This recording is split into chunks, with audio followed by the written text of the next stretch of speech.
আসসালামু আলাইকুম। আজকে একটি অন্য বিষয় নিয়ে আলাপ করব। সকলে মিডিয়ার কল্যাণে জানতে পেরেছেন যে বিশ্বব্যাপী স্বর্ণের দাম রেকর্ড পরিমাণ বৃদ্ধি পেয়েছে এবং এটা বাড়তেই যাচ্ছে।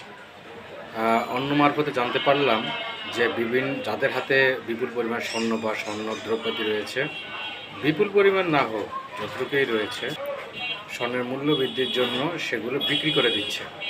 দেখুন, একটা বিষয় চিন্তা করেন যে এই স্বর্ণগুলো যারা কিনছে তারা কিন্তু কাগজে ছাপানো কাগজের নোট এর বিনিময়ে স্বর্ণগুলো কিনে নিচ্ছে। আর আপনি স্বর্ণগুলো নিয়ে আবার কি স্বর্ণ কিনছেন বা কোনো অ্যাসেট কিনছেন? কিছুই না। সবচেয়ে বড় বিষয় হচ্ছে এটি একটি আন্তর্জাতিক একটি কৌশল।